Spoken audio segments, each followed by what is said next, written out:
je m'appelle Hélène de Noël, je suis en charge de la communication interne et externe du groupe Actia, donc un groupe qui est spécialisé en électronique embarquée.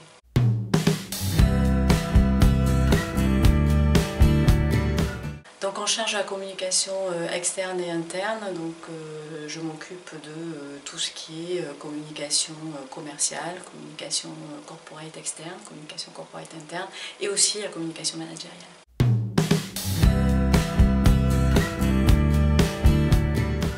C'est une nouvelle discipline, la communication managériale est une nouvelle discipline, donc c'est une forme de communication dont on entend parler depuis à peine une dizaine d'années. Donc pour moi elle est promise à un bel avenir. C'est une communication qui permet de remettre l'humain au centre des problématiques de l'entreprise, donc qui est parfaitement adaptée à ce qu'attendent aujourd'hui les nouvelles générations de l'entreprise. C'est aussi une communication qui est un vrai levier d'efficacité et d'efficience. Et pour moi, c'est le levier de productivité et de performance de l'entreprise. Donc pour moi, la communication managériale est promise à un bel avenir.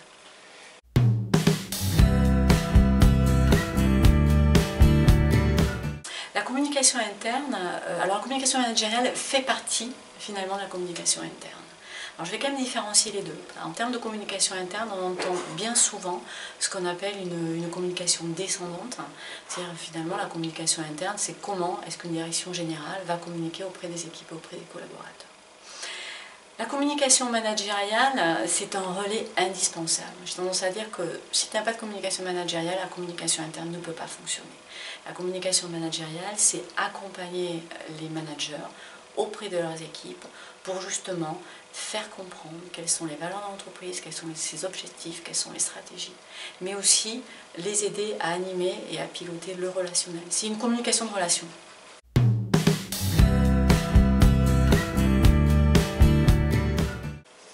C'est une vraie question, mais la place de la communication managériale dans un organigramme est finalement la même question que la place de la communication interne dans un organigramme. La question, c'est communication ou RH. Voilà. Donc, moi je suis une communicante, donc pour moi, la communication doit rester à la communication. Donc à partir du moment où il y a communication dans le nom, ça doit rester à la communication parce que c'est un savoir-faire. Moi je milite vraiment pour que la communication soit un vrai métier. On entend de plus en plus parler de finalement tout le monde communique et tout le monde doit savoir communiquer. En revanche, il faut que ça reste un métier. Donc pour moi, ça doit être placé au sein de la communication et pas au sein des RH.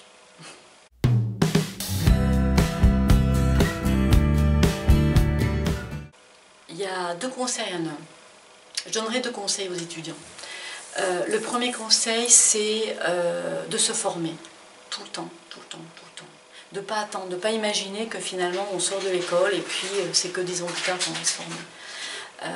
Je disais aux étudiants que finalement, moi quand je cherche un nouveau collaborateur, une nouvelle collaboratrice, que je suis sur un recrutement de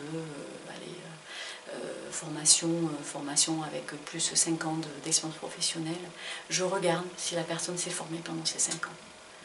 Parce que pour moi, c'est indispensable. En communication, tous les jours, il se passe quelque chose de nouveau. Alors après, voilà, ça peut être des MOOC, ça peut être de la formation plus ou moins longue, plus ou moins courte, mais pour moi, c'est indispensable. Et la deuxième chose, c'est de ne rien s'interdire, parce que les champs de communication, ils sont très très larges. On peut absolument envisager à un moment donné s'intéresser au fonctionnement des organisations.